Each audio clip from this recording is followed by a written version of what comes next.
very best the second day after he became a grandfather, and he looked absolutely thrilled not to be with us. So, current and former president, current and former members of the supervisory board, whether members or deputies, current and former members of all institutions having anything to do with the banks, the financial sector, whether on one side or the other. It's a real pleasure to greet you here today on the occasion of the 10th anniversary of the single supervisory mechanism, the SSM. The SSM became operational 10 years ago, almost to the day on November 4th, 2014. And it was the most significant step forward in European integration since the introduction of the euro, our joint currency. If we think back to how the banking sector was faring a decade ago, we can see just how much it has changed. The euro crisis had exposed significant weaknesses, low equity buffers, high level of non-performing loans, and deep exposures to domestic sovereigns. To quote you, Madam President, cher Danielle Nouy, thank you so much for being with us. You said at the time, our challenge is to help rebuild confidence in the balance sheets of SSM area banks amid a fragmented supervisory landscape. And today, thanks to your efforts, all of you, the situation is vastly different. Despite the major shocks that have hit the euro area in recent years, our banking sector is resilient.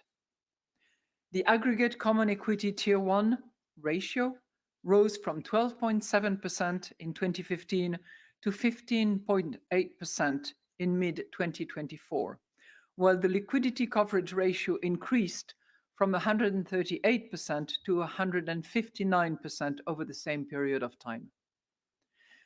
The main risk that we face today no longer stem from banks themselves, but from an increasingly volatile external environment. And single supervision allows us to address these risks through a common, forward-looking approach.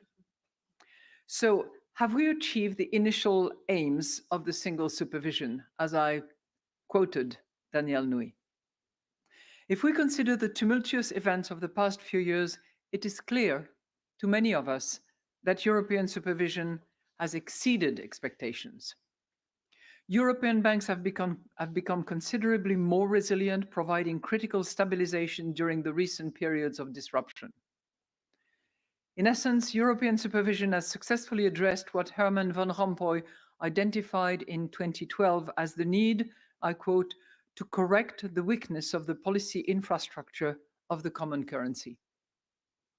First, more rigorous and more uniform supervision has bolstered public confidence, ensuring that bank deposits are seen as equally safe across the euro area, as a result preserving the integrity of our monetary union. Since the start of single supervision, households' cross-border deposits have more than doubled, now at 151 billion. Second, sound banks have ensured that major shocks have not disrupted the effectiveness of monetary policy.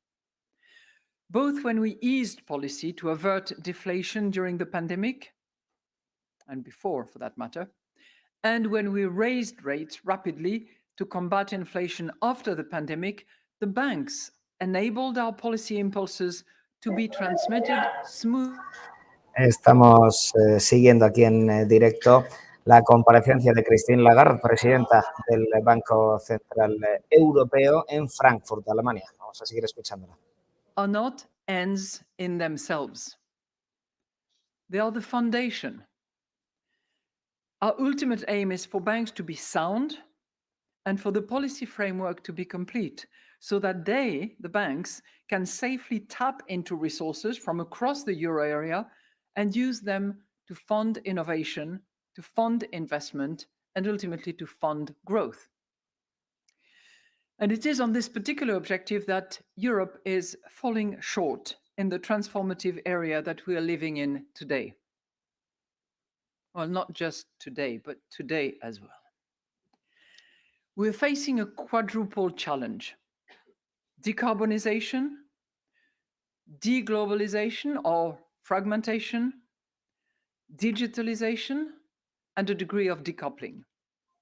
These forces are putting our competitiveness and strategic autonomy to the test.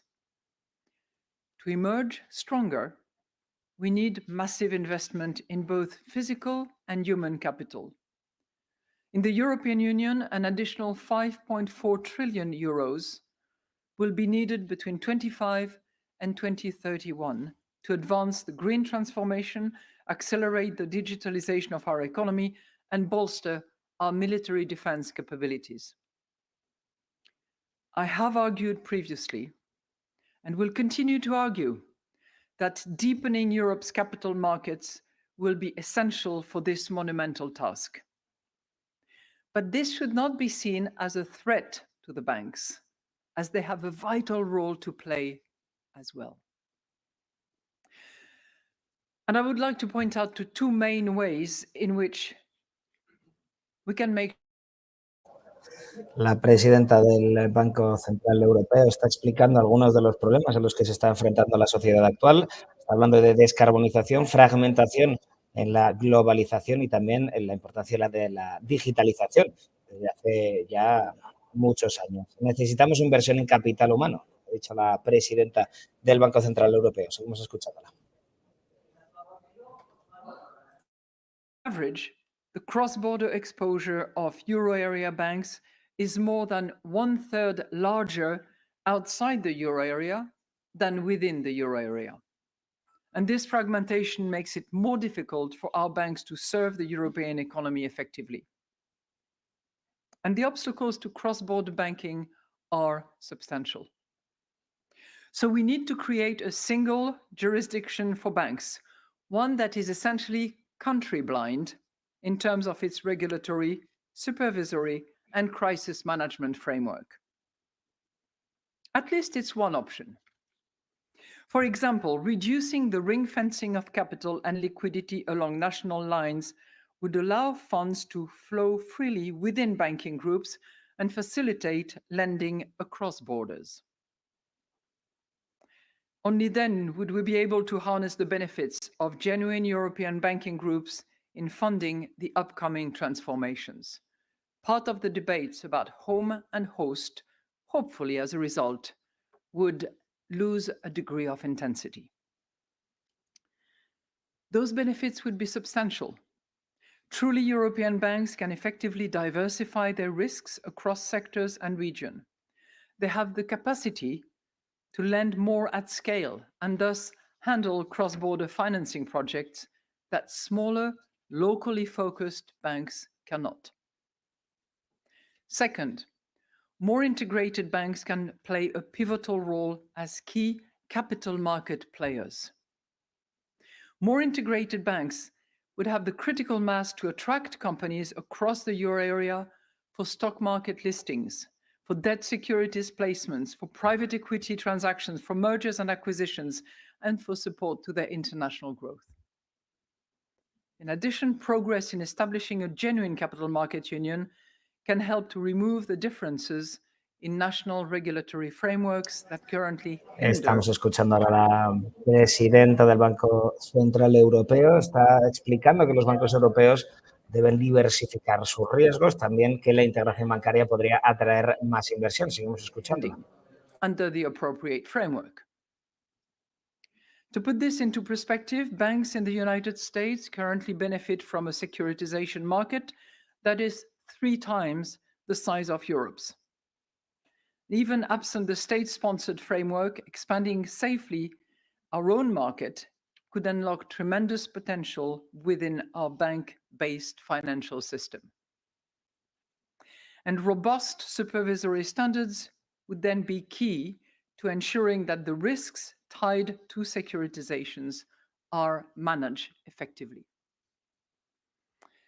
So in conclusion, because I'm only the appetizer, the real thing will come after me. A decade ago, we embarked on a journey to establish European supervision to address the vulnerabilities exposed by the financial crisis and complete our monetary union. It was a bold step born out of necessity and vision. We are 10 years later. It is clear that European banking supervision has not only met but exceeded expectations, as I said. The achievements we are celebrating today are the results of our joint efforts. Many of you have played a pivotal role in this success, and I want to express my deepest gratitude for your unwavering commitment and tireless energy in doing so. As we look ahead, we must harness the same determination and the same energy. The aim is clear: to ensure that European banks are in an even better position to fund the economy. And this means creating the conditions for a genuine single banking market, one that allows us to leverage the combined financing power of our banking system to overcome the challenges Europe is facing and will continue to face. To quote another American, Benjamin Franklin, he wisely said, "Energy and persistence conquer all things." We currently need both, and you have both in spades. Madam Chair, floor is yours. Ahora vamos a ir escuchando el resto de la comparecencia. En conclusión, porque dice Lagarde, esto es solo un aperitivo. Reducir la liquidez de capital es lo más importante ahora. También la liquidez, según líneas nacionales, también permitiría que los bancos fluyan libremente dentro de los grupos bancarios y facilitar también los préstamos a través de las fronteras. También he hablado del tamaño de los bancos. En Estados Unidos dicen son 3 veces el tamaño de los europeos, así que vamos a seguir en la parte importante. Ha dicho la presidenta del Banco Central Europeo, porque dice lo que estoy diciendo yo es solo un aperitivo, ahora viene la parte importante. Vamos a seguir escuchándola. Today is truly a day to celebrate. The 10th anniversary of the single supervisory mechanism, which has a clear mandate to keep European banks sound and safe. It is independent, and it is a core element of the banking union, which I think was a strong European policy response after the global financial crisis. And the banking union really started with a vision to better supervise banks, to better manage the failure of banks and to protect taxpayers' money, and to provide the same insurance protection to all European depositors. But I think the experience of the SSM actually holds broader lessons that go beyond the SSM. European integration is always driven by a vision and, unfortunately, often a crisis to make it happen. The SSM, I think, is a very successful example of institution building in Europe, but it's not just about new rules and regulation. It's also about the devotion of the many people who have contributed to the success of the SSM, who really made it a recognized international supervisor. And this, I think, also underscores the... Estamos escuchando algunas de las conclusiones de esta rueda de prensa, la integración, la importancia de integrarse, de tener una visión a nivel europeo de la financiación. Vamos a seguir escuchando. Este es el primer punto, justamente está hablando de esta crisis, de integrar el sistema financiero europeo. Vamos a seguir escuchando. To disintegration and nationalism, and Jean Monnet wrote in his memoirs, Europe will be forged in crisis and will be the sum of the solutions adopted for those crises.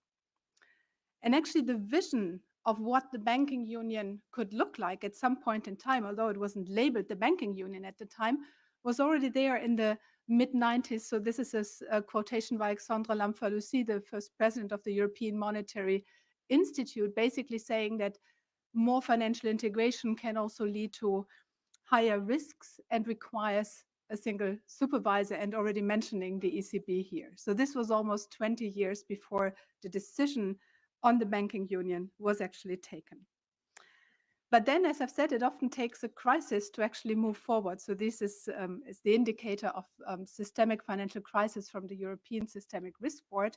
And one of the first crises you see here is the actually the distress of a German bank, the Herstatt Bank, which then led to the establishment of the Basel Committee as now still the international rule maker and the cornerstone also for financial regulation in Europe. And clearly, of course, when you look at the steps towards integration that were taken after the crisis, clearly, of course, the introduction of the euro was the major step towards integration.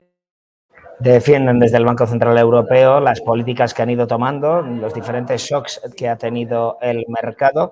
También han hablado de la vulnerabilidad de los bancos europeos frente a las recurrentes crisis y las respuestas que ha tenido el Banco Central Europeo. And we all know the implications of this. There was insufficient ability, actually, of the supervisors to pay attention to cross-border activities of banks and thereby also cross-border risks. There was insufficient coordination during crisis, and at times also the promotion of national champions and financial centers through legal divergences, even though there was, of course, a common legal framework. And one difficulty that supervisors had was also to benchmark the domestic banks against each other, because basically there was insufficient information sharing. So supervisors looked at their individual banks. And clearly, the global financial crisis exposed the vulnerabilities that were related to this fragmented system in terms of excessive risk-taking, weak, often supervisory standards, and also, of course, the emergence of the bank sovereign nexus. And we know that the crisis and many crises, financial crises, have been very costly for the taxpayer and for the economy. On average, banking crises lead to output losses of around 7%. That's an aggregate, an average number.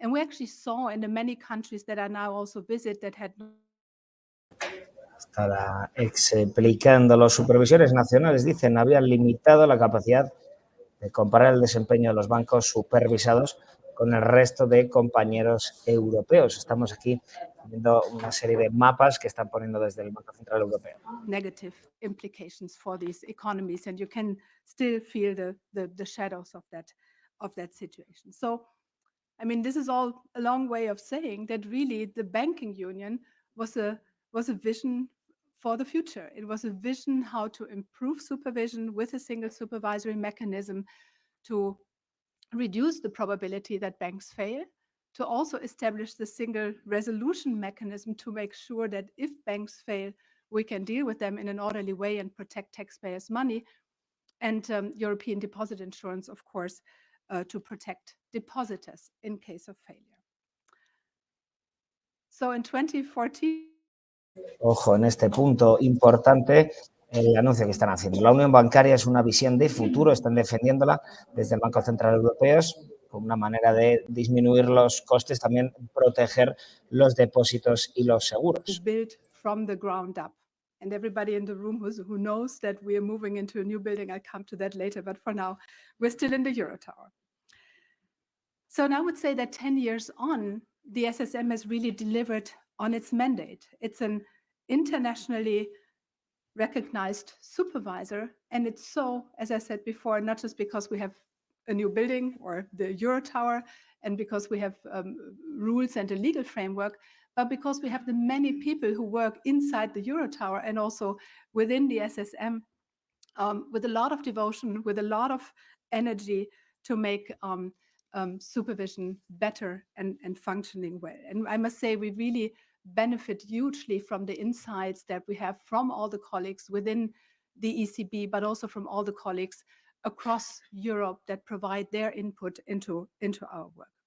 And this slide gives an overview of all the projects that have been done, starting, of course, with the comprehensive assessment of banks' portfolio in 2014, 2017, followed by guides on non-performing loans, a targeted review of internal models, Brexit preparation, work on climate change started in 2019. 2020 was a special year because we talk a lot about the resilience of banks that is needed, but also supervisors need to be resilient. So, of course, dealing with the pandemic was not always easy, but the SSM managed very successfully.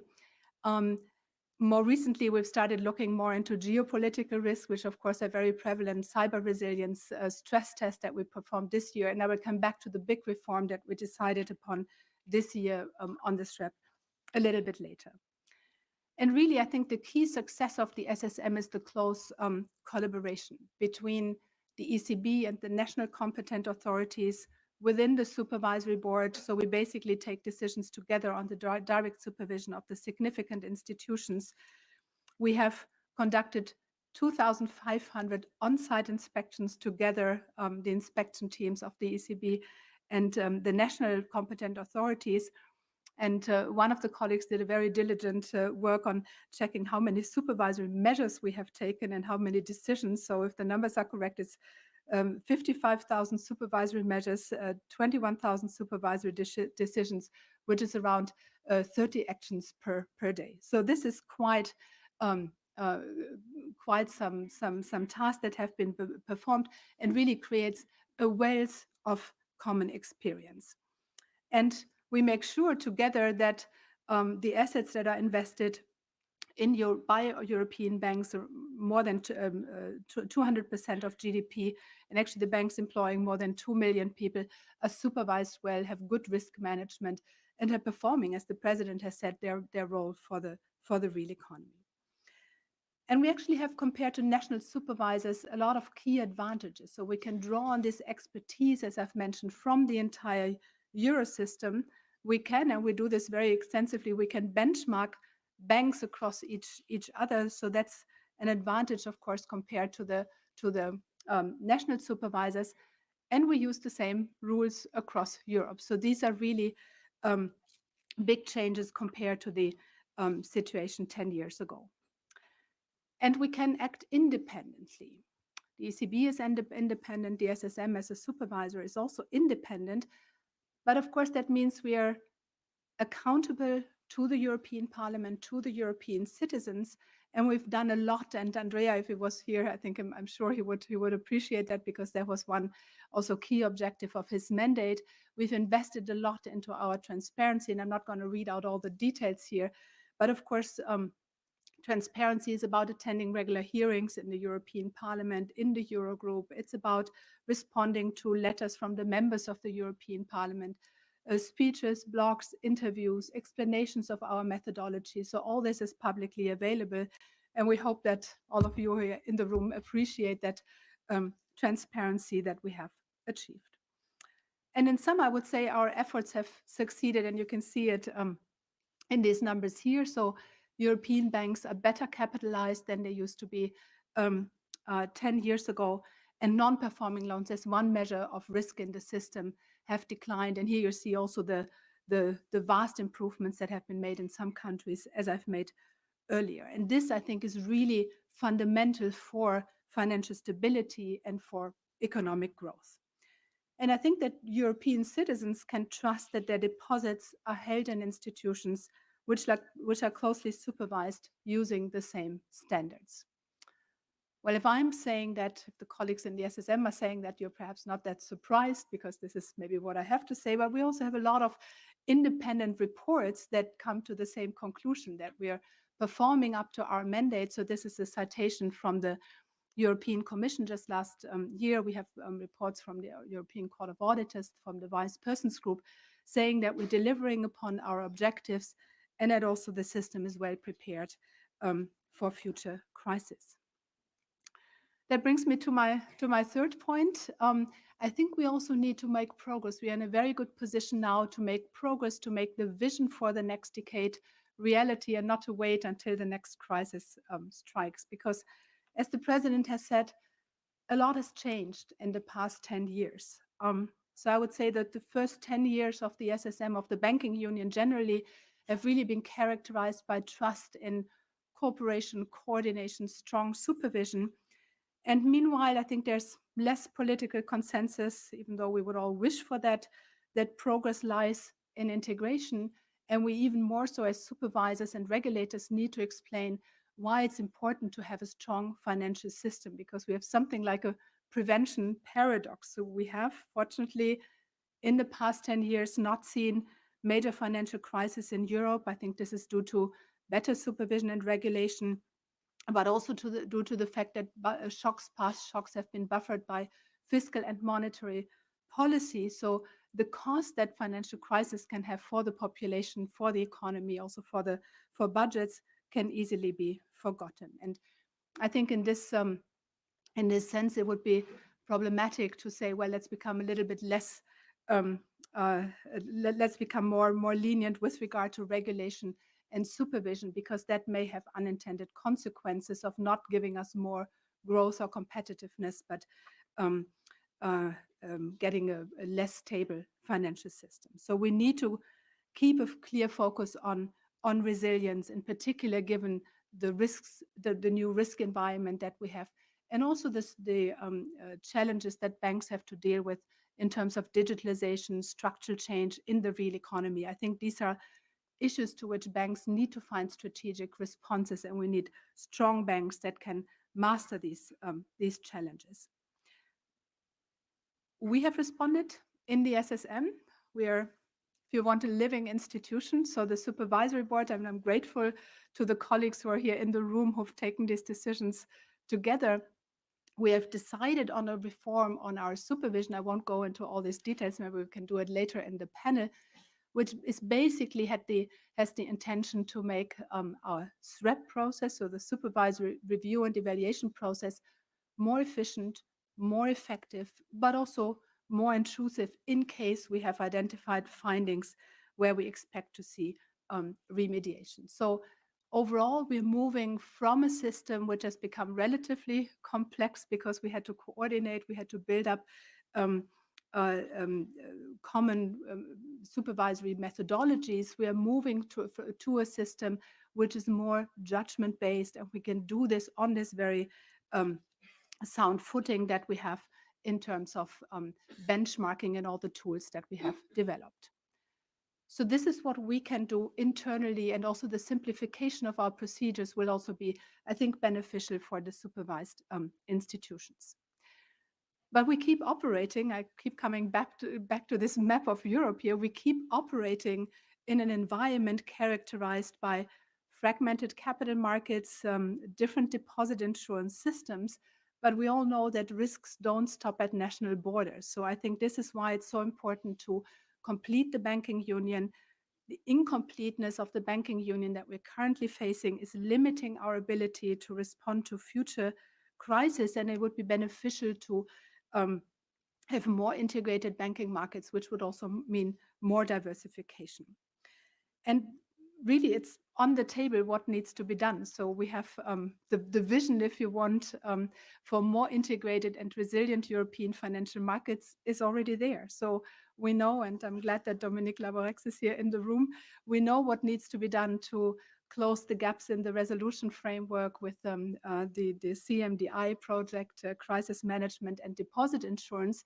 And credible resolution, let me stress this, is important for us to do our work, because it also sets the incentives for the banks right. We need to make progress on EDIS. I think the preconditions for EDIS are there. We have common supervision, we have a reduction in risk, and EDIS would actually also be a very important step to reduce the bank sovereign nexus. We need to promote the capital markets union for the reasons that have been mentioned. I think that would also be actually good for the integration of banking markets. And I think we always have to remind ourselves that the Basel framework needs to remain the cornerstone of internationally agreed rules. So watering down the Basel rules, I think, would be self-defeating. It would soften the guardrails for internationally active banks, and in the end, increase regulatory uncertainty. But of course, this is a big package, and implementing this package, again, drawing on the lessons from the SSM, will take a lot of time, energy, political will. But if anything, the lessons from the experience of the SSM can provide important lessons that actually working together in Europe, sharing best practices, developing and applying common standards really brings Europe together and builds trust in times of crisis. with this, I would end, but just very quickly to let you know, because I talked about the Euro Tower. So next year, in case you're looking for us, you'll find us in the Galileo building. So this is just across the street. And it's named after Galileo, not exactly right. So the spelling was not a mistake. It's another acronym. And yes, we will move. The SSM will also move forward. And with that, I would like to close. Thank you all again for the work that has been done in these 10 years. And thanks to all of you for coming. Thank you.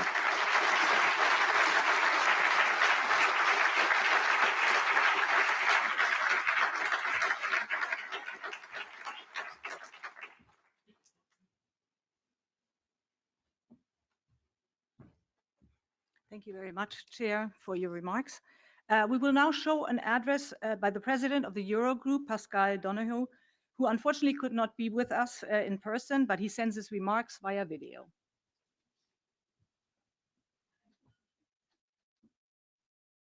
Good afternoon, everyone. I wish I could have joined you in Frankfurt for this event marking the 10th anniversary of the foundation of the single supervisory mechanism, but I'm glad that I can join you virtually. We have much to be proud of today as we reflect on this milestone. The creation of the SSM was a historic moment of institutional transformation for the euro area.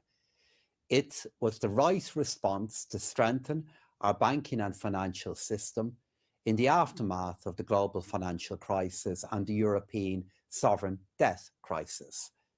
We are now, I believe, reaping the benefits of these innovations. Our banks are more stable, they're more resilient, we're much more capable of dealing with stress events.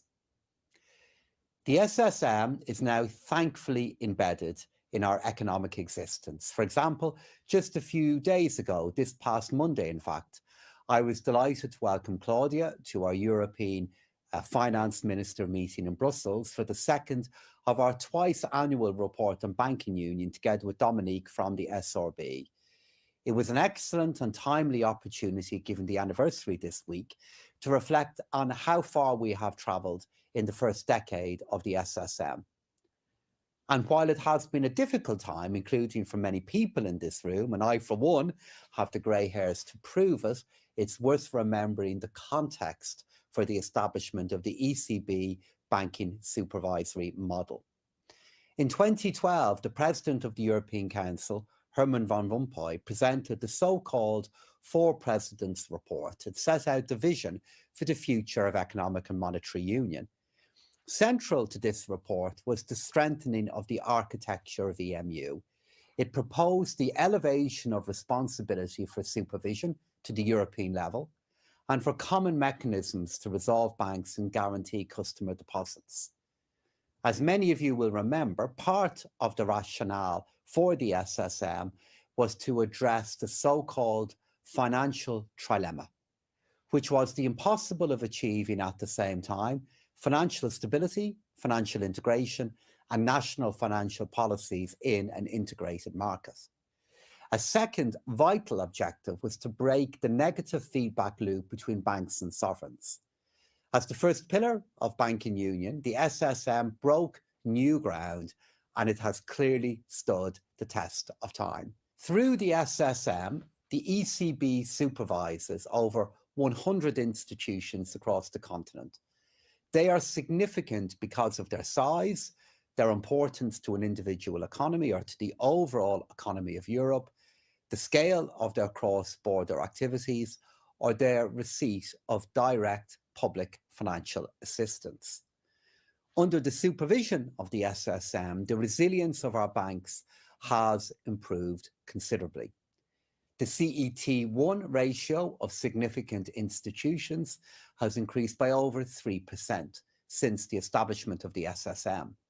Non-performing loans have declined dramatically from 7.5% in 2015 to 1.9% in 2024. These achievements, while simple to state, were the product, I know, of thousands of hours of work by all of you.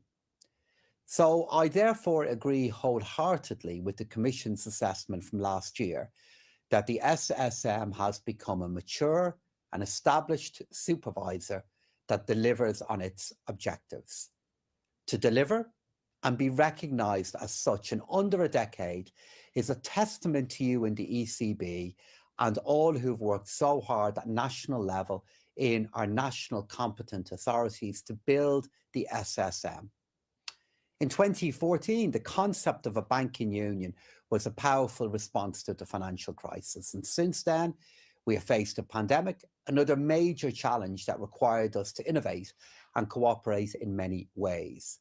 We continue to face new challenges every day. In the context of uncertainty across the world, of shifts in monetary policy and big changes such as climate, digitalization, and demography, we must proactively rise to these challenges. To do that, we need a stable financial sector. So looking to the future, I want to make 2 points. First, in relation to the broader banking union project, and second, in relation to the next phase of work for the SSM.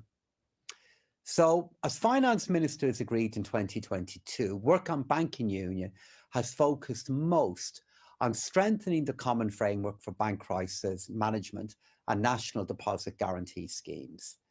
I'm pleased that interinstitutional negotiations are scheduled to begin this month. The CMDI framework includes a comprehensive set of measures designed to improve the resolution process for small and medium-sized banks. It represents an immediate step towards the further development of banking union. But we shouldn't lose sight of the bigger picture, of the wider importance of delivering on the original vision of creating a stable architecture for EMU, because there's much work to do. For the SSM in particular, it's great to see you all be so forward-looking, responding to the changing environment through your priorities around geopolitical shocks, climate, environment, risk management, and the digital transformation. And I leave it to others to discuss the details of this. So I would like to conclude by saying, be proud, be confident, be vigilant, be proud of the work you've achieved for Europe, be proud of the institution and the system of supervision that you have built.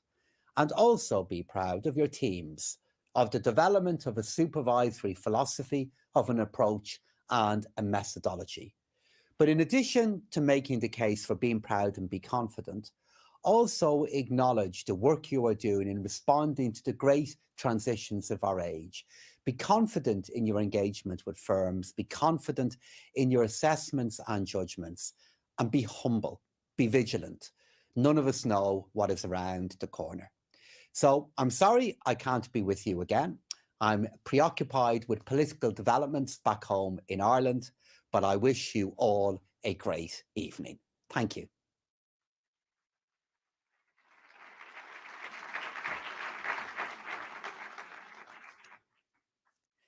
So we now come to a segment that needs no long introduction, a conversation between the former chair, Danielle Nouy, and the current chair, Claudia Buch, and the vice chair, Frank Elderson, who kindly agreed to step in for Andrea and Ria. The moderator will be Nick Comfort, a finance reporter from Bloomberg here in Frankfurt, who has covered the SSM from the very beginning, and if I may say, has often kept many of us very busy with his inquiring mind. So let me please ask the panel members to come to the stage.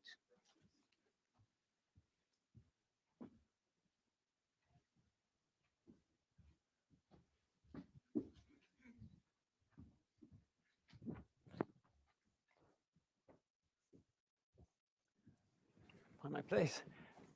Thank you, Connie, for your warm words and for the invitation here. I'm thrilled that you even let me in the building these days. Although the bake-off sounded delightful, I'd love to have come to that one too. Thanks for, as Connie mentioned, my panelists require no introduction with this audience. And I'd like to start, I've got a lot of stuff I want to cover today. I'd like to start chronologically with you, Madame Nouy. Oh, okay, yes. And so we've had a lot of positivity in the comments we've had so far. We've also had a lot of statistics from all three of the speakers. But maybe the journalists can introduce a bit of negativity. And maybe you could tell us a little bit about what was the banking sector like when you took over in 2014? And I know it's a counterfactual, but how would that banking sector, with those NPLs, have handled a pandemic, a full-scale invasion of Ukraine, and the collapse of Credit Suisse, not last but not least?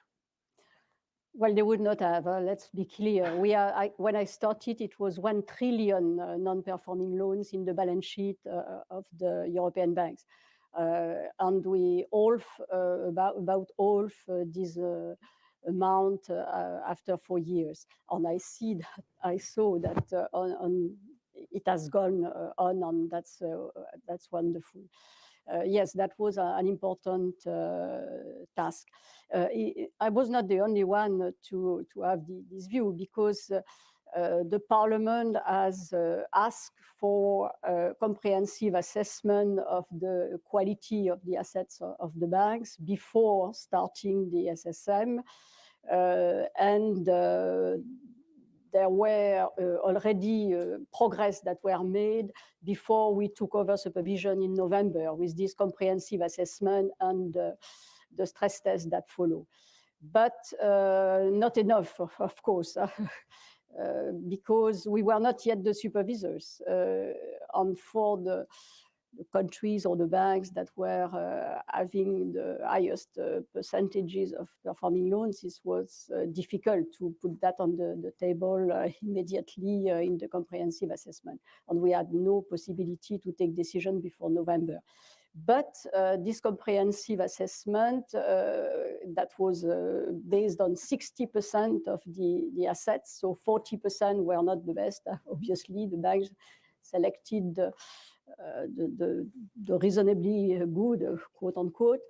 But we identify very easily, I would say, the places, the banks that had to be addressed. So the beginning of the SSM was the good moment based on the comprehensive assessment to take this task. For this task, which was very difficult, let's be clear, we needed excellent person to lead. And I would say that Sharon Donnery was the hero of this adventure. She knew perfectly well the causes and consequences of non-performing loans, and she had charism and capacity to convince. And thanks to her, we have done a good job, in my view. And I am very happy to see on the statistics that it has gone on, because I know that the members of the board and the staff of the ECB has confidentiality issues. So I never asked a question during the years I was not an employer of the ECB on the situation of the banks. And so I am discovering, and that's why I took notes, in fact. And I think it's great, really. But it was needed. There was no other position, other possibility.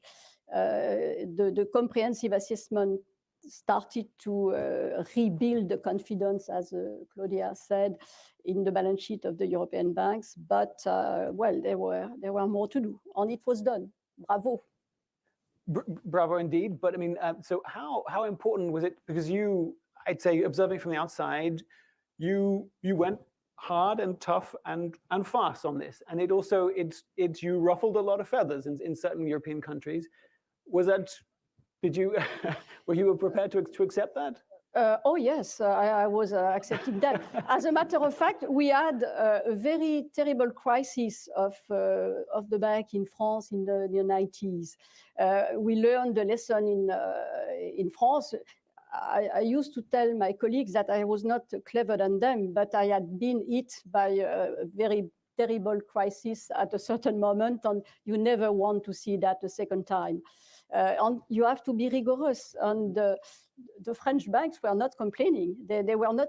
When I was going to EBA, they were telling, "Okay, we don't ask you to change what your policies are, but please convince your colleagues to be tougher, because there is a competition issue on that." But anyway, we will stick to the rigor because of this experience. Okay, rigor is a key word there, but I mean, and Frank, if we could move to you. So you spent 3 years as the vice chair to Andrea Enria, so you're probably one of the people who knows him best in this room, been through good times and bad. But one hallmark of that period, for me, certainly again on the outside as a journalist especially, was this drive for transparency.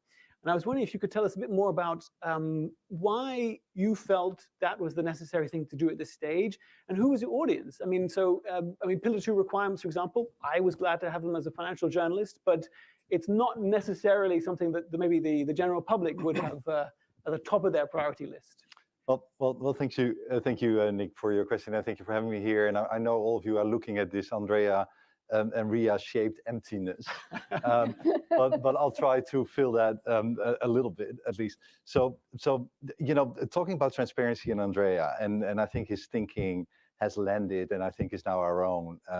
But it's always good to go back to his speeches. And there is a speech that he gave in 2020 for the European Banking Institute, and he starts, and as a lawyer I liked it a lot. He starts by citing Louise Brandeis, one of the outstanding U.S. Supreme Court justices, who said, and many of you will know this quote, that sunlight is one of the best disinfectants, and electrical light is one of the best policemen.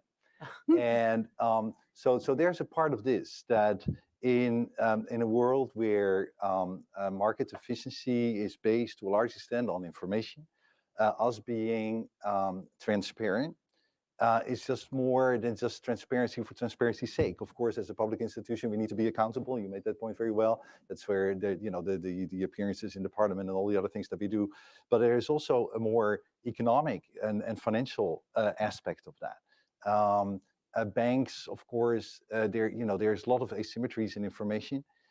Banks sit on a lot of information that many of their stakeholders, the shareholders, depositors, do not have in that same extent. So transparency about what we do with the banks, the outcomes of our processes, our methodologies, enhance trust. And trust, of course, being a key fundamental pillar under financial stability. So there is a philosophy underlying our guides on fit and proper, guides on cross-border mergers. I know many people are looking at that guide quite recently, quite a lot. Guides on expectations on climate and nature-related risks. You mentioned it, Claudia, earlier. The many speeches, the blogs, the appearances in Parliament, the supervisory newsletters. And I would almost say, you name it, also good practices. I think that we now dare to maybe not say this is a best practice, because who are we to exclude that somebody else can think of something even better. But we do look, of course, in the kitchen, I always say, of all these banks, and we have this wonderful privilege of seeing how things are being done in these various banks, which banks amongst themselves also, of course, cannot because of competition. So us coming out and saying we think that these are good practices can be very helpful. So all that, I think, is something that Andrea saw very early, that he put on the agenda, that he gave a great push, and that we are still living today. I would agree that benchmarking helps everyone, whether it's the bankers, the supervisors, or the depositors, or the investors for that matter. So if I may come to you, Claudia. So you mentioned geopolitical risks, and you've this year had a lot of speeches where you're speaking about sort of expecting the unexpected. Do banks have to get a whole lot more imaginative in the scenarios they're coming up with? And I mean, I think all of us in this room would be thrilled if you were able to illustrate this with any initial takeaways from the election, with the results that we're seeing today. Yeah, I'm sure that's the case, but I'm afraid I don't want to. I mean, we all, I think, woke up this morning and may have wished for another outcome, but I don't want to concretely, comment on election outcomes and what is exactly going to happen. No, I mean, our focus with regard to geopolitical risk is not. I mean, it's interesting that you say, do banks now have to become more imaginatory and think far outside of the 3 year or so planning horizon. I mean, banks. What is the essence about banking? I mean, banking is about, it's I see it like a bridge into the future, no? So all bank lending is depending on, the maturity, is forming expectations about the future, no? And we have to make sure that this bridge into the future is stable and it's resilient, because we all want to live in a better future. We want to actually get there, no, and not fall off the bridge. And so the difficulty we have right now, I think very generally, and this is why we've been speaking about it a lot, why also geopolitical risk is a priority of the supervisory board, is that it has just become much more difficult to project into the future. And I don't know how many colleagues here from the economics department are in the room. They probably all know how difficult forecasting is in this period, where we have lots of uncertainty around us, where we have lots of structural change. So we do not know how digitalization, the energy transition, is going to play out for the real economy. So we hear a lot of news, and we all hope that the non-performing loans are not coming back. I mean, we see them slightly increasing, but not a lot. It's not really related to, you know, deep structural changes, but we all don't know. Also, and this is why we are telling the banks, and we're also developing a lot of skills and expertise internally to find ways to develop scenarios, because there's just lots of things that don't fit into your regular risk models. You use your past data and then you project forward, but you need scenarios, you need scenario planning, and these can be very bank specific. So let's say how a particular bank would be infected by certain global value chains becoming more fragile, how the corporate customers are affected. This is not something that we know, but the banks know their customers, so they have this information or can ask for this information.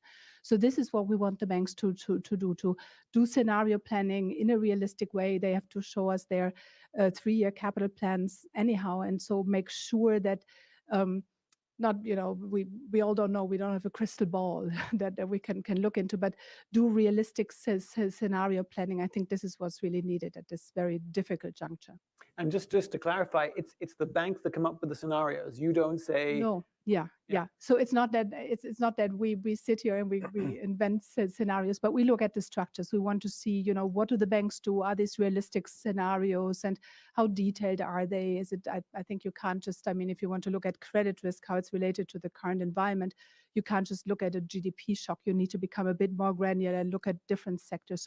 So that type of thing. Yeah. Okay. Super. Well, I think we're all looking forward to hearing more about that in the future.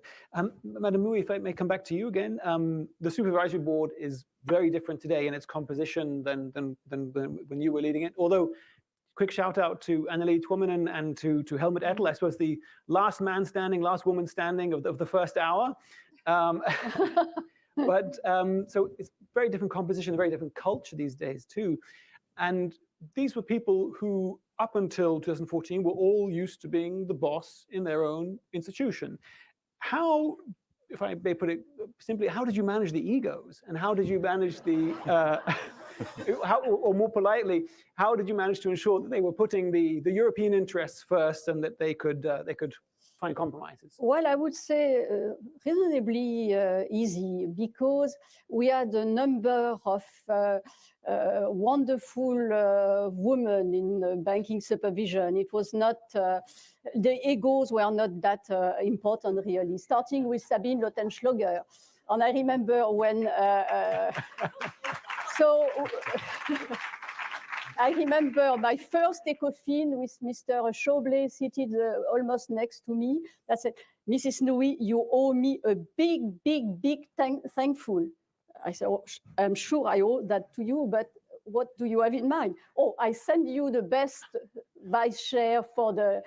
I said, oh yes, I am a good friend of Sabine. We have been for years seated next to each other, France F, Germany G, on discussing things when the discussion were longer in the committees. We were sharing the same views. On Annelie, as you said, Sharon, Margaret Delgado, we really wanted the best. And I remember a joke that after the crisis, people were saying, what about Lehman Brothers? What would be the situation if it was Lehman Sisters? I think the president said that. It makes a difference in the SSM. I can tell you, sorry. Okay, I'm sure you're also well, also the difference of interest you mentioned. In fact, not. There was no difference of interest. Every country or region needs good, sound, solid banks.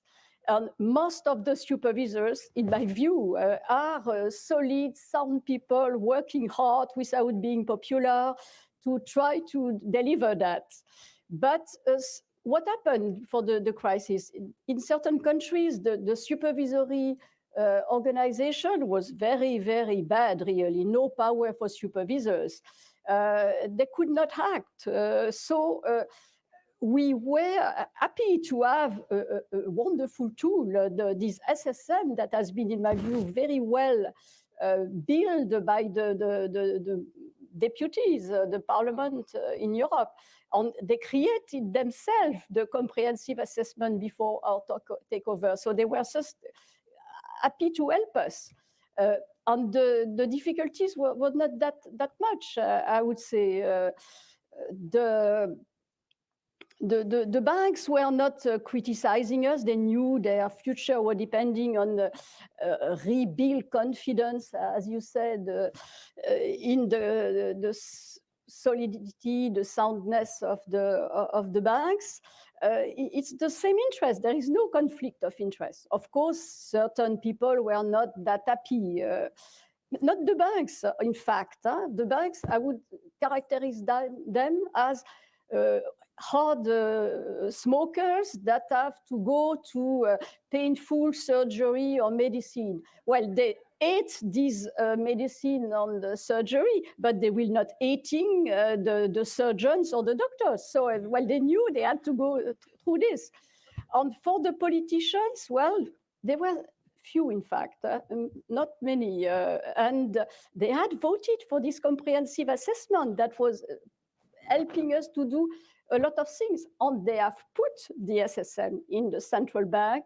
Independence of central bank is very, very important. We started as a tiny startup in a powerful incubator.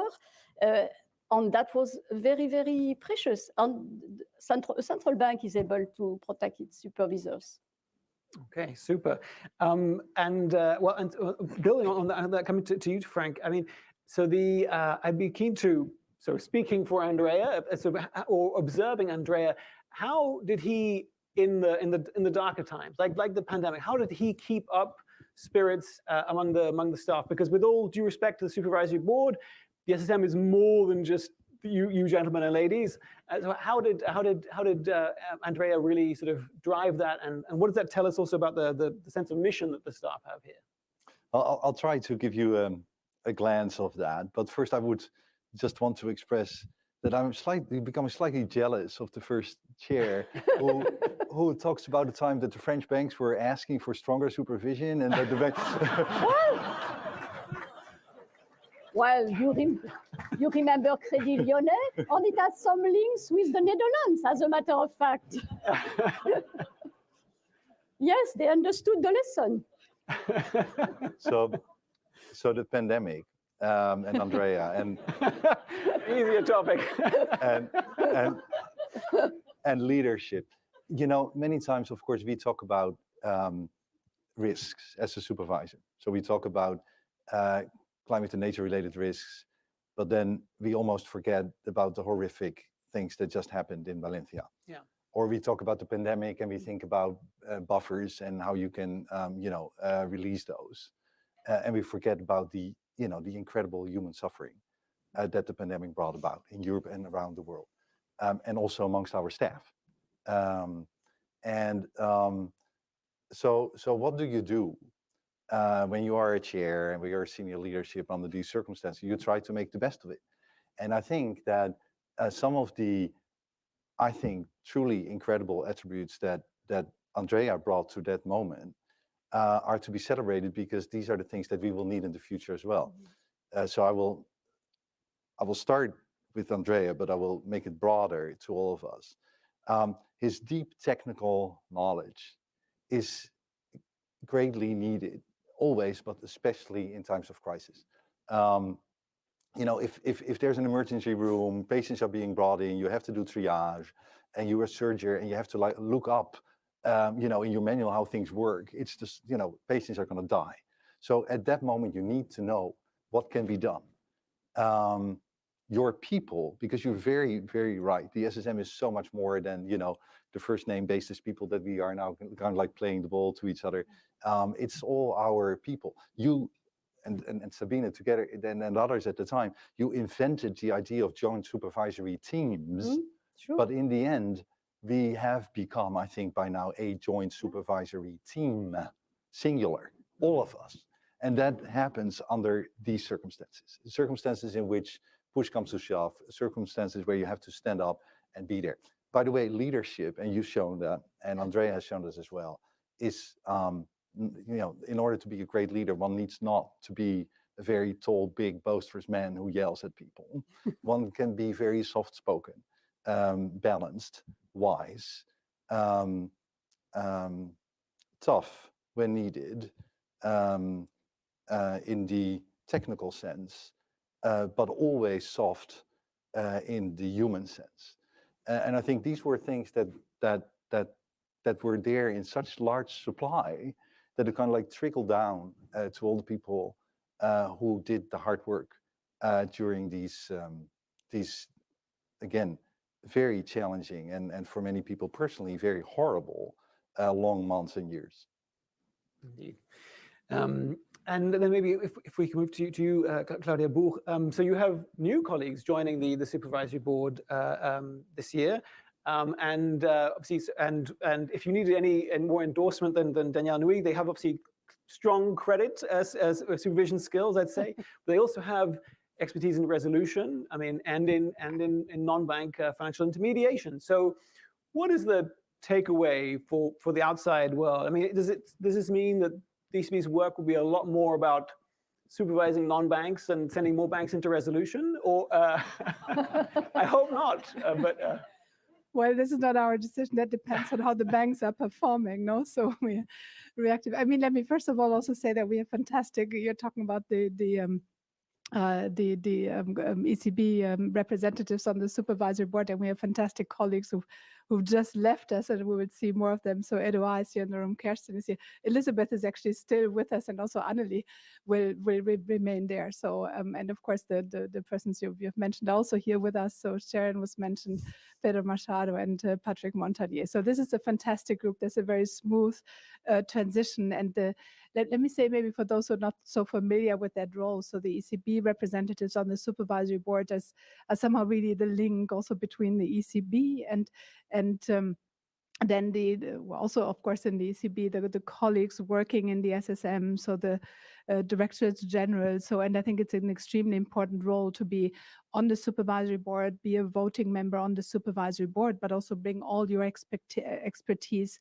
for cross-cutting themes and really supporting the teams who, like Frank said, and Danielle, who have to do the really hard work and who benefit, I think, tremendously from the experience and expertise. And that holds for all the names that I've just mentioned. And I'm glad we have this smooth transition.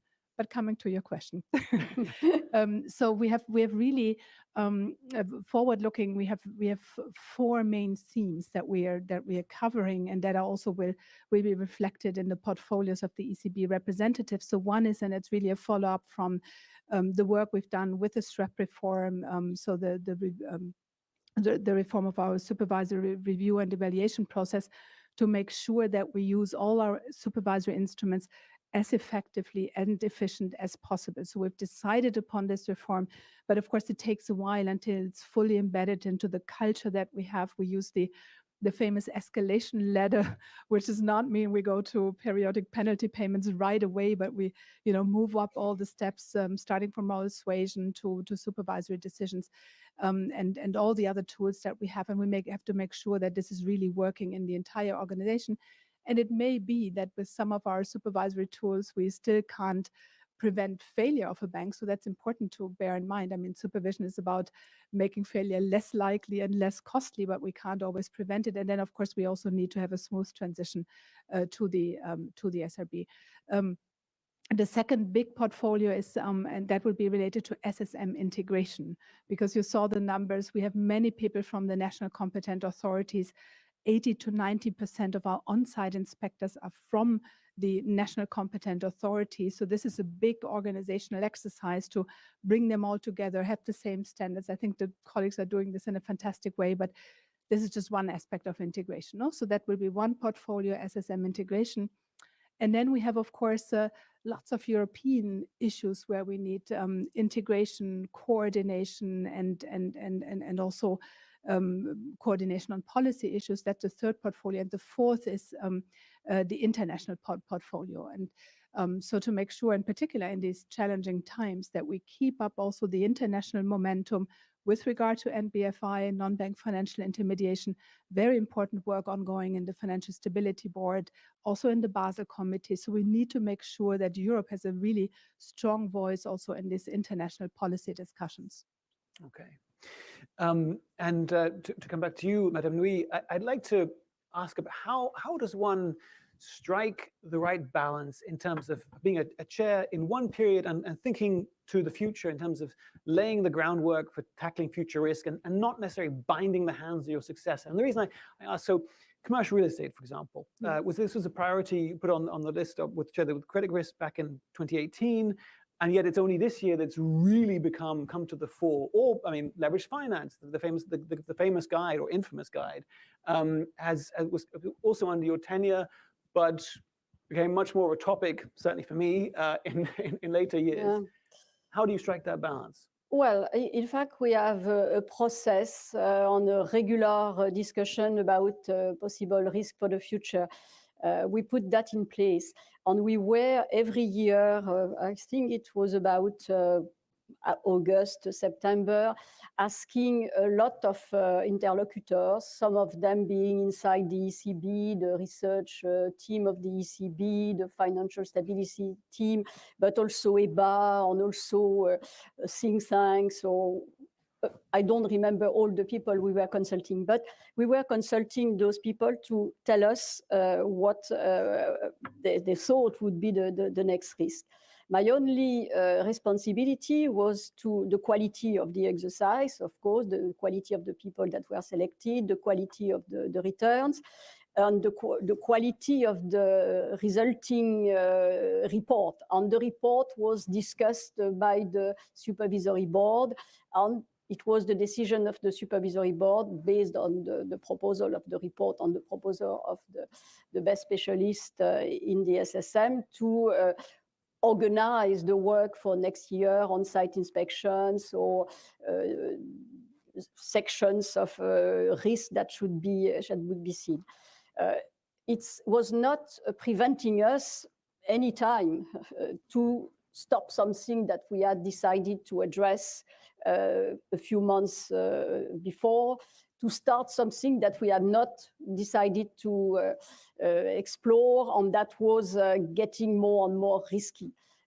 The best thing to do is to listen the market, the banks, the colleagues, the national competent authorities, of course, to get the needed information. And if needed, well, we stop what we are doing and we take the new risk with full speed. Okay. And then coming to you again, Frank, if I may. We can talk about, novel risks, a big topic this year. But even before then, climate is something that you care intensely about. But I think it's also emblematic when you speak to bankers for in their words, in the ever increasing demands placed upon banks. Maybe you could sketch to us, with the experience of climate, how you can listen to feedback from banks, listen to critical feedback, take that on board and let it shape your expectations and demands, and yes, and listen to the bankers and take their feedback on board. Thanks for that question.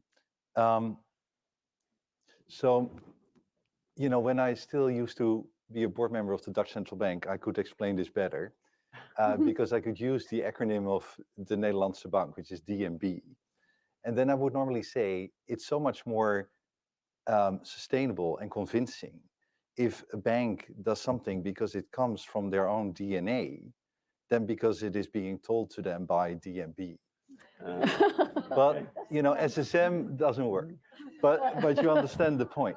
So in the end, we are in here together. I very strongly feel that. So we have our own constituencies, we have our own time frames, we have different stakeholders, but in the end, we are in here together. We want a thriving European Union, we want a thriving European economy, we want to finance the economy, we want to make sure that there's financial stability, we want to make sure that people can live rich lives, and rich in the true sense of the word.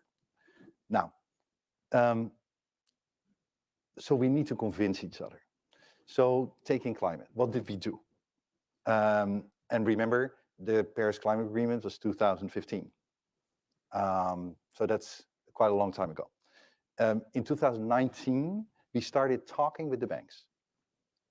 And we asked, do you manage your climate, and at the time we said environmental, now we would say nature, climate and nature-related risk.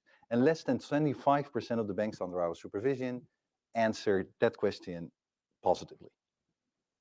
Now, it's more than 90%, saying that these risks are hardly material to them. So let me talk a little bit about these 5 years in between these two moments. So we've reached the point that if I were now to stand up and solemnly declare for the rest of the world that I was wrong and that climate and nature-related risks are actually not relevant, banks will say, well, thank you very much, Mr. Ellison. We didn't quite like what you said 5 years ago, but we still don't like what you now say, although you say something different, because now we have been convinced. How did we go about that together? First, we started after these initial conversations, because we felt that 25% was clearly too low, logically. So we came with supervisory expectations. And then we asked the banks to do self-assessment. So if you want to talk in terms of an escalation ladder, you have not reached the ladder even yet. So we asked the banks, could you do a self-assessment where you stand vis-a-vis these expectations? And banks were very sincere. And I know for sure, because they said very openly, there's quite a long way between where you want us to be and where we are today. So we said, that's all fair and well, because we just published these expectations. So then we asked the banks to do not just the self-assessment, but also action plans. And we asked them, how long do you think it will take you to get from where you are today to full compliance with our expectations? And then 80% of the banks said, give us to the end of 23. So then we thought, okay, you know what? In order to create a level playing field, we will give everyone a year longer.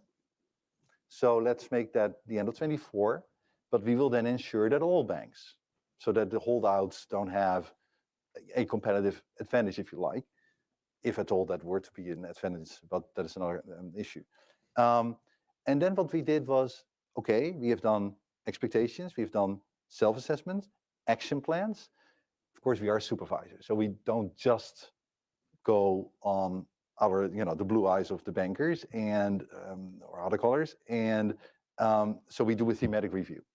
And since we thought this was very important, and since this at the time, I would maybe still have said emerging. Now, I don't think this is no longer emerging, but anyway, we said, let's do a thematic review for all the banks, also in order to create that level playing field. And what we saw was, this was in 22. So the years are progressing. And what we saw was good news, progress. However, the speed of progress was too slow to get to full compliance by all our expectations by the end of 24. So at the time, my speeches were, the glass is filling, good news, but it's not yet half full, bad news. Although, already in 22, each of our expectations was already complied with, but at least one or the other bank somewhere in Europe. So we knew at the time it was just perfectly possible. And the interesting thing also was that this was not typically one kind of type of bank. So this was banks in different parts of the union, different business models, different sizes. So we were rather confident that what we were expecting was something that just could be done because it was already being done. But since the change of speed was not high enough, we said, okay, we will now set a number of interim deadlines, because what we are not going to do is wait till the end of 24, then in the course of 25, check what the progress was, come to the conclusion that there was not enough progress, and then start thinking about what now. So we set interim deadlines. First one, March 23, second one, end 23, last one in, 2 months' time from now, end of this year. And the first interim deadline, which was March 23, was actually a very basic thing that we wanted to and many of the banks had already done that, but not all. And that was a materiality assessment. So anyone in this room who knows that if you want to do risk management, you have to check whether these risks are material for you. So in 23, March 23, we noticed that quite a lot of banks had still not done that. And or what we saw is, you know, a typical bank active in some jurisdictions had looked at these risks in one jurisdiction, but not in the other, had looked at transition risk, but not at physical risk, or vice versa, or had looked at certain of their portfolios, but not at others. Clearly not in compliance with our expectations, clearly not in compliance with, I'm convinced, their own understanding of what needed to be done. So what we have done, and there comes the letter, we have said, okay, then those banks that do not comply also with our interim deadlines, we will step up that ladder. And what does that mean? Without becoming too technical, we issued about, for that first interim deadline, about 22. So that's 22 out of, 110 banks or so. Formal decisions, of which the imposition, the potential imposition of a periodic penalty payment was part. Now, we do all this in a very proportioned manner, because what we said was, those banks, we will give you an additional period of time for that materiality assessment, that first thing that needed to be done, basically yet another year. And only after that yet another year, so this brings us spring 24, that periodic penalty payment will start running. Now, why am I so explicit and detailed about this? Because I want to make, a very strong point. We don't relish, we don't enjoy going up that ladder. We enjoy having the conversation, convincing, getting banks to manage their risks better. However, we are convinced that if there's a risk that is just not being addressed well, we have an obligation to stand up. We have been given by the democratically elected legislator a number of tools. And who are we as non-elected officials to not want to use these tools, to not give the European citizen the amount of supervision, the amount of risk mitigation that they can buy for those tools by not wanting to use them, by fear for our own reputation. Now, we don't throw away our own reputation very lightly. So we go step by step, we do it proportionally, we take extra time, but we do act. And that will bring, is my, so of course, we are still in this process. So I will not comment on, obviously, on specific banks. There was a second interim deadline. There will be the end deadline by the end of this year. We will go through the same processes for all these things. What I can tell you is the banks are moving. The banks are getting better and better and better at managing these very relevant risks, which, as I said now, almost all of them now recognize as being relevant. This model, if you like, that we have used in climate and nature is not specific for climate and nature at all. So forget climate and nature for a moment. Think risk data aggregation. You know all about it. Risk data aggregation was a clear issue for the banks when the banking unit started. 10 years later, it still is. It's not that there has been no progress, never, ever, but it's still an issue. So we will use these same lessons, go step by step, always being proportionate, but not shying away from using the instruments that we have to ensure that these risks also in this field are being addressed. These are examples, and then I will stop because I'm taking more time than I wanted to. These tools are not just for what I would call horizontal drives where you want to bring all banks or many of the banks from A to B. These are also available, and we will also use them if there are idiosyncratic issues for one or the other bank. But it will always start with a real conversation. And a real conversation means also on our part, listening. And maybe not acting if we think that the bank has a point, or giving more time. But if after good conversations we feel that certain risks are just not being remedied, we will act. Okay. I could go on and on with you three all afternoon. We haven't even talked about liquidity waivers. There's lots of other stuff. But maybe, Claudia Buch, if we could wrap it up together. So if my takeaway from also what all three of you have been saying is, I feel there's a sense of swagger about the SSM these days. There is sort of like the confidence to be able to say, okay, these are the risks which we think are relevant for bank XYZ. These are the ones we're going to focus on. This is the big topic we're going to focus on a cross-sector basis as well. How do you deal with it when it goes wrong? How do you deal with it if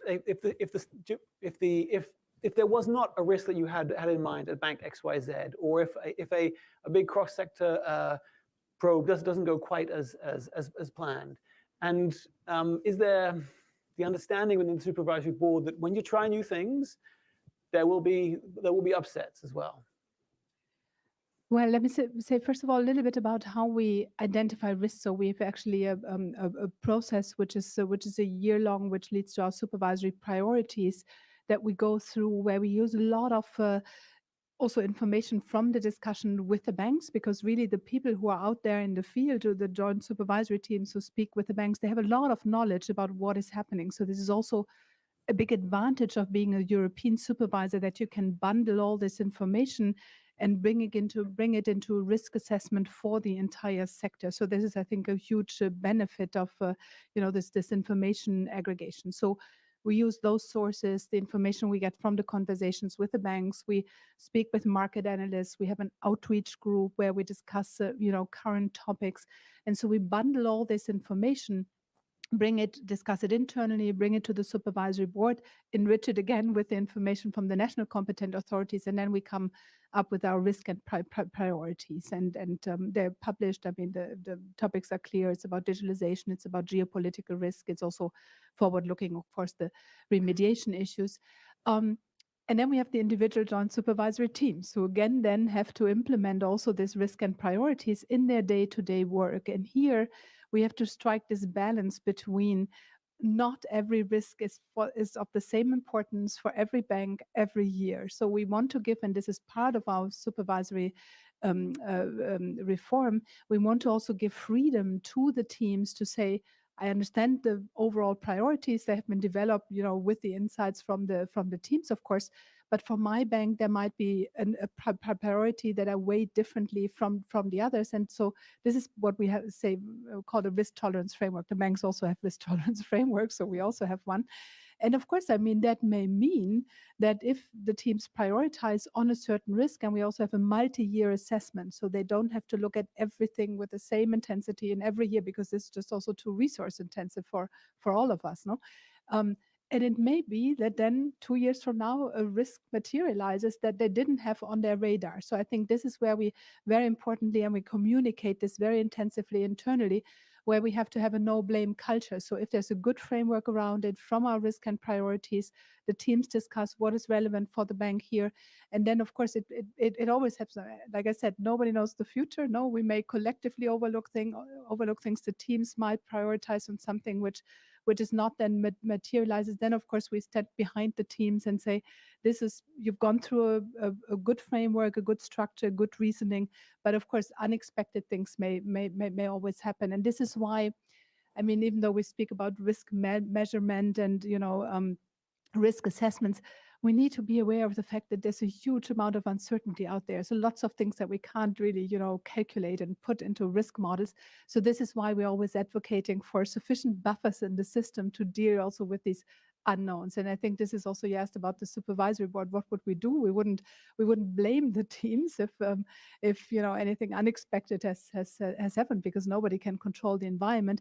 And we also collectively make sure that we have sufficient buffers in the system to cater for these developments. I think this is our role. Okay, you heard it, JSTs. Claudia Buch has your back. Please join me in thanking this panel. This was fascinating. I thank you all for your time. This was wonderful. Thank you all.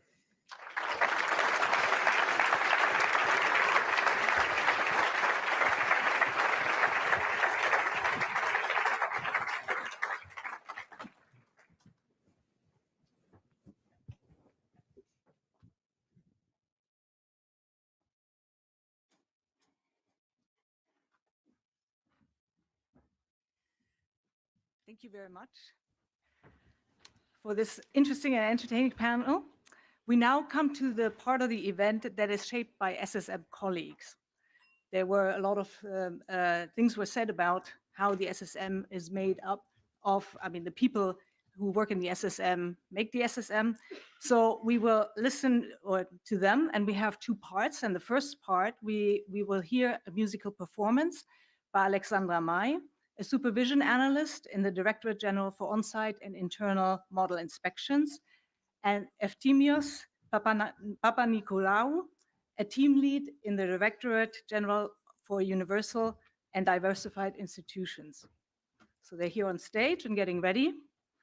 And the duo will perform a well-known tune from Frank Sinatra, but with a little supervision twist. Hello, good evening, everyone. I'm just so sorry. I just need to send it out. Okay, thank you. We can start. This song is dedicated to all supervisors, inspectors, heads of mission. It summarizes last 10 years of the banking supervision, our work and our commitment.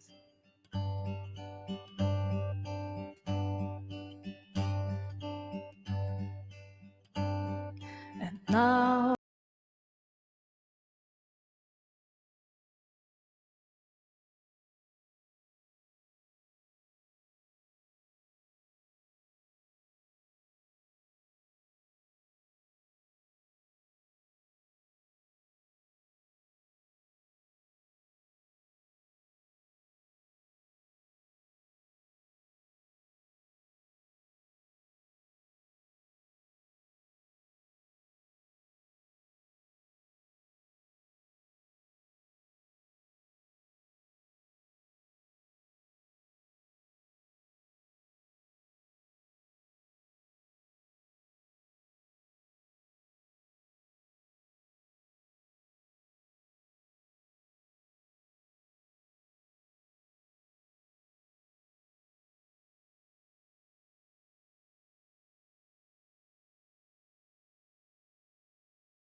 yes, it's been our way.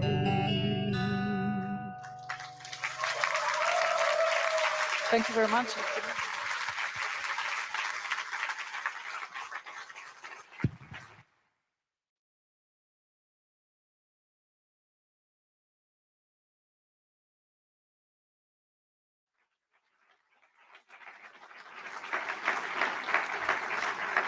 Thank you very much. We tried to convince him to do some more songs, but and it's wonderful to have such great talent in supervision, of course. So we now come to the second part with the staff to end the last segment of our program, which we call the SSM as told by staff.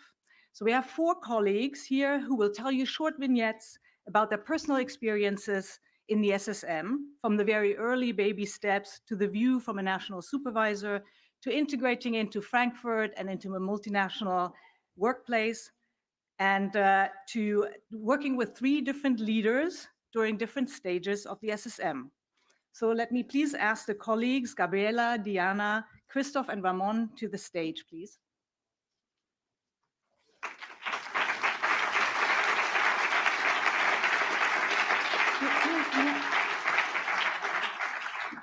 Especially people stairs there.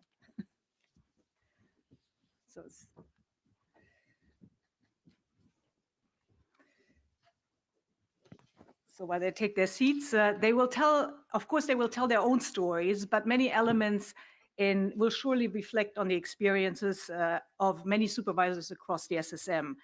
And unfortunately, of course, we couldn't have thousands of people speaking here. So they're representing them. And we begin with Christoph Cruvel, Head of Section in the Directorate General for Specialized and Less Significant Institutions. Christoph joined ECB Banking Supervision in 2013, and he will tell us about the very early beginnings of the SSM. Thank you. My SSM story starts on the 2nd of April, 2013, and I have a picture to prove it. Can we have the photo, please? Not yet? There we go. So 30-odd fresh-faced people from NCAs and NCBs in the big meeting room in the Euro Tower, the SSM pioneers, day one. Back then, we had nothing. We didn't even have the word, because even the SSM regulation was still 6 months away. And with these people and in a number of working groups, we came up with the things that a lot of the previous speakers talked about, and we all take for granted, right? What is a JST? We hadn't had the idea by then. Which banks are significant and why? How do we do the SREP? What's an OC? What's an EMI? Me and the colleagues in the legal work stream convinced other lawyers that actually a right to be heard is something you really need in good administrative practice. Now, for me, this day was coming back to Frankfurt, and I loved it. We'd started our family here, our extended families here. We were back in Sachsenhausen, back to the Apfelwein, back to the Grüne Soße. Great. For a lot of other people, it was coming to Frankfurt. And that can be a weird place. And my SSM story is actually about how that is weird and how also we needed to transcend weirdness to come to an SSM mindset. But first, Germany. I quickly got the role of kind of an ambassador to explain what's weird in Germany. And because, you know, I am German and I knew Frankfurt, and there's a lot of things that are weird, especially when you come here. Like IKEA lets me pay for 2,000 euros per day and not more, and I want to furnish my apartment. And where's the kitchen in my apartment? And what's wrong with German landlords? And so to everyone who listened, I made sure that they joined the tenant association, the Mieterschutzbund. And I even went along for a couple of interviews to or advice talks to translate. And in one particular case that I remember, I realized fairly quickly that the lawyer had taken a bit of a shine to the other colleague, and suddenly my interpretation skills weren't required anymore. I remember trips across town to the ADAC, the Automobile Association, because that was the only place that could bridge car-based insurance and people-based insurance, because you didn't want your car to be uninsured when you're driving it across the UK. So that was a lot of things that needed a bit of explanation. And for sure, we did that. But more importantly was in the SSM, we also started out with that concept of, that's weird. And that was very often seen when people said insert the home country, Greece, Finland, Germany, whatever, it's like this. And the implication is, if it's different, it's bad. And of course, that's exactly not what the SSM mindset is about, right? But the SSM mindset is about what is the actual risk and how do we treat that in a good way? So how do we actually prudentially come to good outcomes? And I want to explain that on the basis of a product that everyone here either has or will have at some point in time, a mortgage, because a mortgage is a mortgage is a mortgage, right? It's simple, it's the same everywhere. It has a tenor, has an amount, has an interest rate, it's being paid back, and it has collateral entered in the land register. Cool. Now, one of the first meetings I organized, and I'm not looking at Frank here, was with the Dutch Bankers Association that wanted to come and talk to us about the specificities, one of those wonderful SSM terms, of the Dutch mortgage market. And we're like, yeah, sure, because, you know, a mortgage is a mortgage is a mortgage, right? And then they came and we realized, yeah, not in the Netherlands, because you don't pay them back.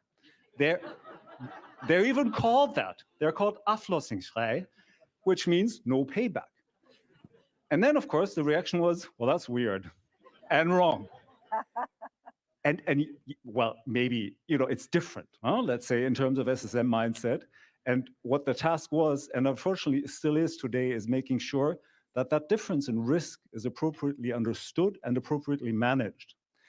And now this story would be a lot nicer if I could say that we're done with that, because it's been 10 years.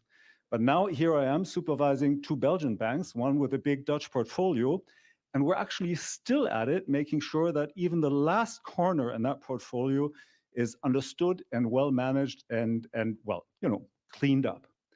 And Belgian banks, I took those over 4 years ago, 2 mortgage banks, 2 mortgage lenders. And I went at that again with, you know, a mortgage is a mortgage is a mortgage, right? Simple. Except in Belgium, you don't have the collateral in the land register, because that's expensive. And who doesn't like saving some money? So again, something different, something to learn. And that's what I love about the SSM, that it gives me the opportunity every day to learn something new about Europe, to learn new languages. And I hope to keep doing that for another 10 years. Thank you.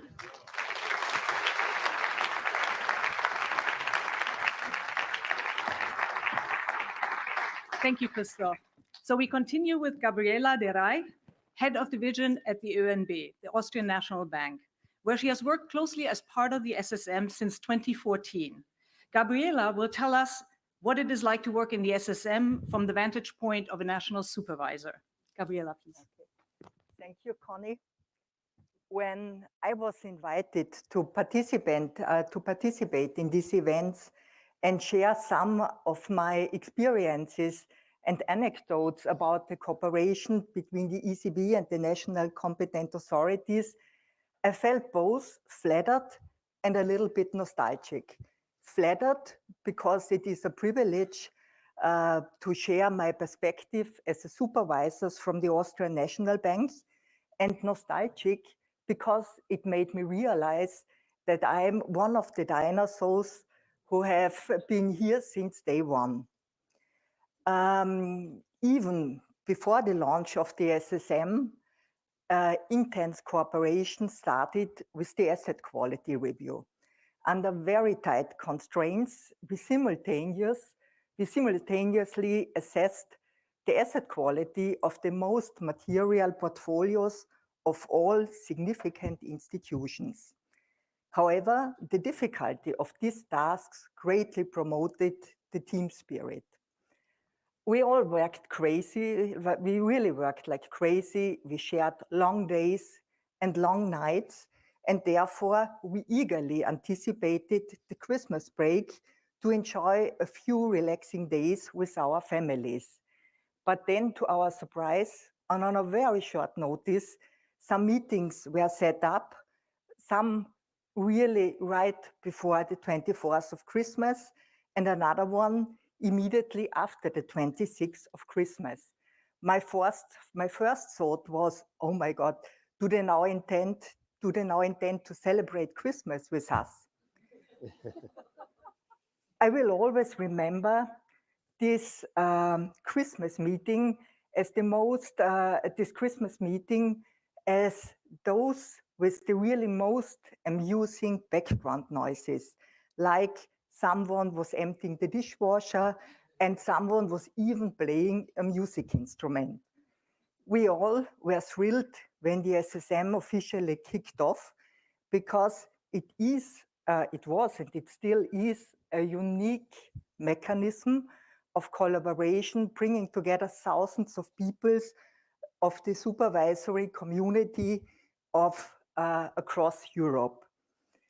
Especially in the early days, we all had to get to know each other.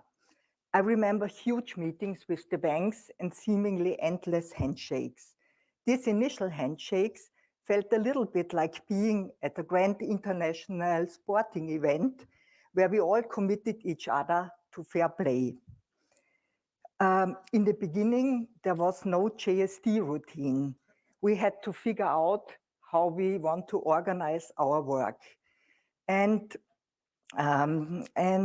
instead of assigning specific topics to every individual institution, we took a complete different approach. We set up mixed teams tackling the topics together. Now, does this mean that there was always perfect harmony and consensus in the JST? Definitely not. I remember really some challenging debates at the beginning. But at that time, I have learned so much from my SSM colleagues, not only about best supervisory practices, but also some unexpected things like how to cook the perfect spaghetti carbonara or creative ways to deal with teenage kids. I would like also to share some of my experiences of working within the SSM networks. I was excited to join the Network for Supervisory Methodology Development, and it turned out that some of our most productive debates continued during dinner, quite often in nice Italian restaurants till midnight, proving that sometimes the best solutions occur outside the meeting rooms. Another significant institutions with the NCAs occurred through the visits of the SSM chairs. Danielle Nuis surprised the Austrian supervisors with her first speech in Vienna. When she emphasized that she stands for intrusive supervision and that chairing the SSM would be the last step of her professional career. And then Danielle said that therefore she could devote herself entirely to doing what she thinks is necessary for a successful SSM without the need to please anyone. With her bold and candid speech, she inspired us. Andrea continued the tradition of the annual visits. Communication with Andrea was really remarkable because he is one of the best listeners I know, and he could completely well remember the issues that we had raised in the year before. On one occasion, we recommended that stronger support from the horizontal divisions would be quite helpful, especially for the small JSDs. And in the following year, he greeted us with a smile and he said, now after the reorganization of the banking supervision with expanding the horizontal area of banking supervision, you must be satisfied. I believe that the exchanges with the SB chairs are excellent opportunities for the NCAs to raise their issues and improve and suggest improvements. I'm pleased that Claudia is continuing with that tradition. As I have shared my anecdotes about the cooperation between the ECB and the NCA, I want to emphasize that we in the SSM do not always agree with each other in perfect harmony. And that's completely fine because these debates are essential. The variety of the perspectives helps us to prevent mistakes and even lead to best solutions. Therefore, we should not fear difficult debates. Rather, we should be concerned if some members of the SSM community becomes silent. And in that spirit, I would like to congratulate the SSM to its 10th anniversary. And I wish the SSM community many more exciting debates. Let us embrace the challenges ahead with open minds and active voices. Thank you.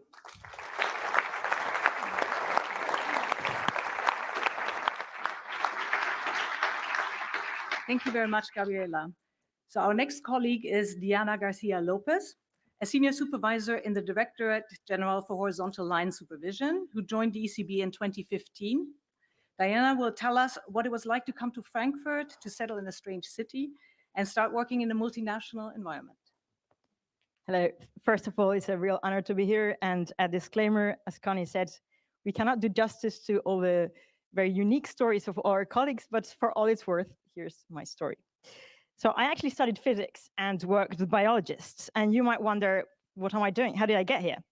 And to cut a long story short, I got involved in a student movement to reform the way economics is taught at universities, to connect the universities with the real world through a pluralism of schools of thought, methodologies, and interdisciplinarity.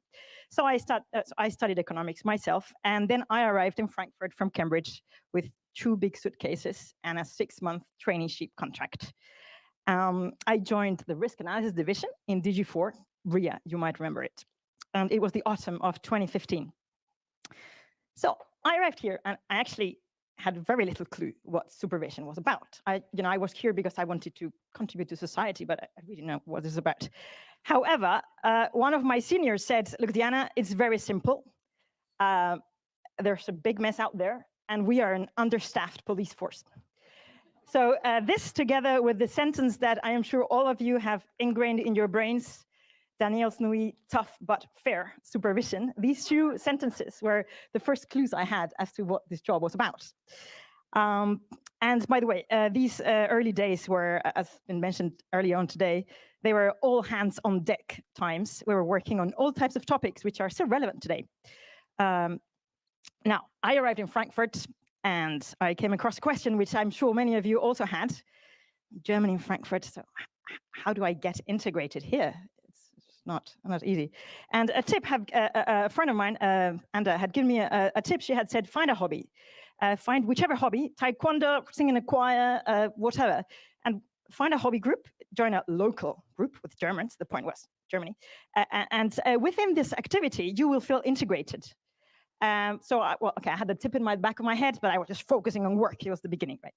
Until one day, I went into the Eurotower, and the doors of the lift opened, and out came a lady carrying a big cello case. And my eyes lit up and I said, where are you going with this cello? So I play the violin, disclaimer.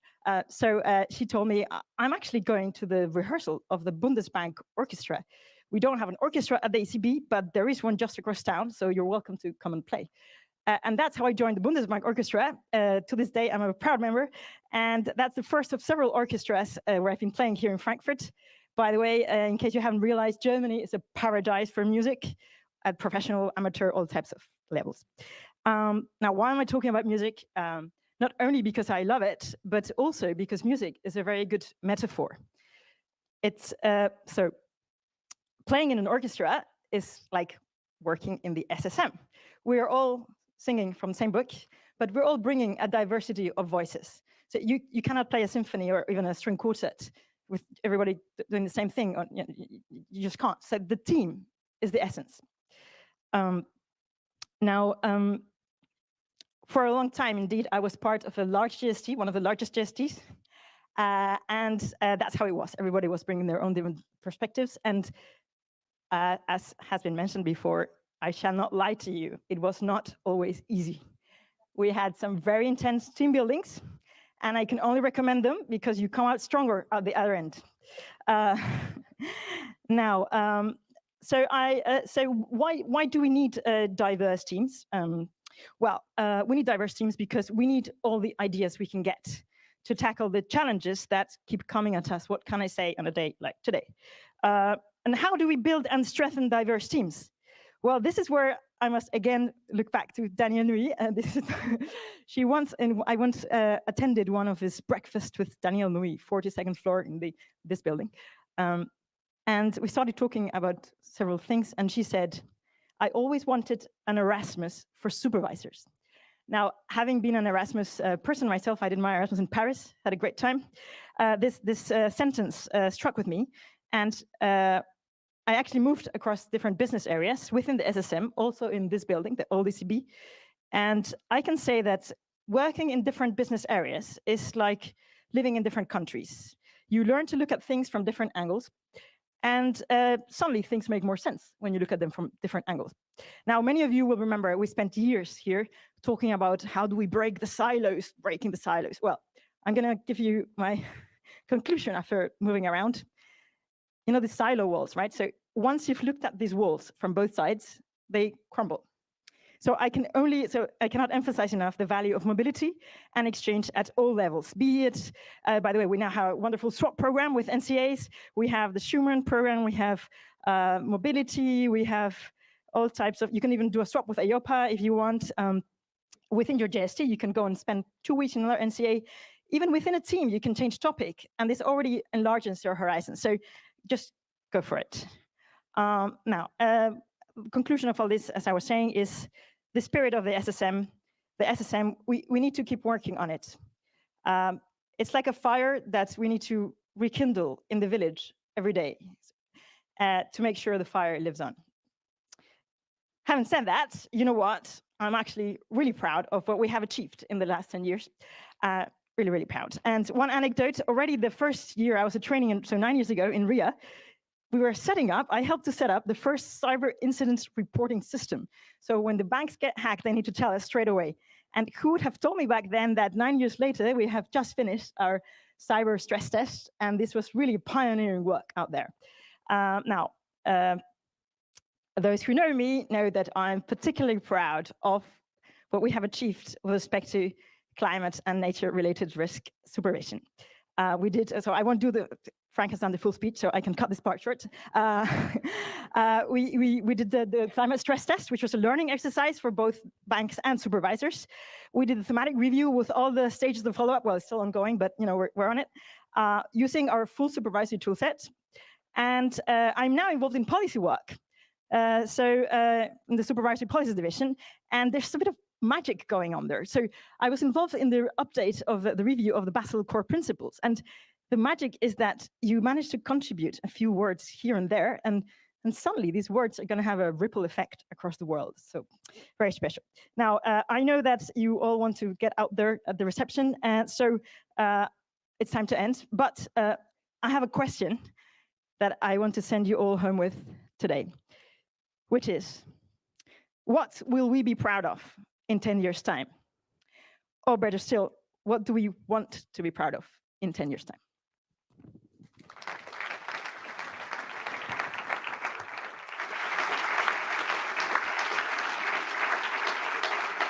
Thank you very much, Diana. So our last storyteller is no other than Ramon Quintana, Director General for Systemic and International Banks. Many of you know Ramon. He was one of the first joiners, one of the 4 original Director Generals who in 2014 set up the SSM with Daniel Nui and Sabine Lautenschläger. Ramon has worked with all 3 chairs, and he will tell us his experience.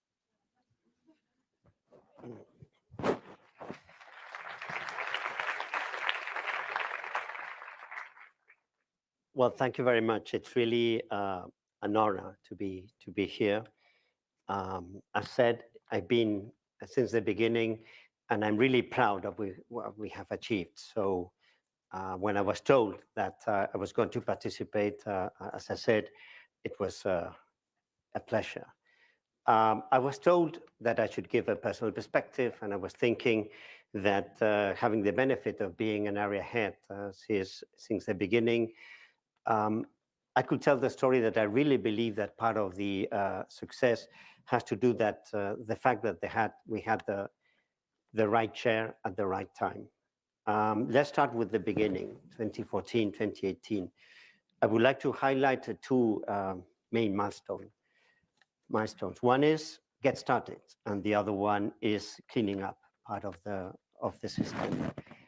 Get started. So in January, we had almost nothing. And in November, we started the supervision in a smooth way of 120 institutions, representing 20% of the total balance sheet of the banking union. That was very, in my view, impressive. And it meant that in 10 months, we had to build the organization, 800 people, staff, recruitment, the methodologies, the policies, despite having the same approach in Europe, the same regulation. As Stefan Walter said, welcome to the Wild West. No? The way that we were doing things was completely different. We had to sell an IT platform. That was really impressive in my view. And the second topic, as I said, was the cleaning up of the balance sheet. The comprehensive assessment highlighted there was a need to clean up the system, the famous 1 trillion of NPLs. Unfortunately, some banks were weak. And I really believe that having as chair Danielle Nui is something that really helped doing this job. Her ample supervisory experience, her passion about the project, European project, her strong determination, her results orientations, her boldness to take difficult decisions, no, always against, I quote you, too little, too late. It was mentioned, tough by fair supervision, in my view, made a change. We were able, we had to take, for example, we had to resolve a bank on a Tuesday. That is not something that recommends the supervisory literatures, you know, at least you need a weekend. Let's move to the second period, so 2019, 2023. We were not anymore a startup. And Andrea and Ria came as a very analytical and intellectual person. It took time to understand how we were working. And in February 2020, he decided that we merited an important reorganization to enhance the supervision. Only a slight problem. I'm talking about February 2020. We all know what happened in March 2020. So just 1 month later, we were all thrown into COVID. So a big hit, it was mentioned, for ourselves, families, societies, economies, financial systems, financial stabilities. And Andrea, that as an intellectual person, as I said, takes his time. But in the end, when he's convinced about something, he really moves. He thought that we have to do this reorganization in such a difficult moment. That was, in my view, really bold and also important. The second element of his period I would like to highlight is precisely COVID-19. So the way under his leadership we were able to work together. It was obvious that the challenge was immense, and the only way to address it is really working together. And how he preached by example, I think, boosted the organization. I remember the first weeks of COVID, all of us gathering it remotely. We were working remotely at 6 p.m., normally every day, to assess the situation and to come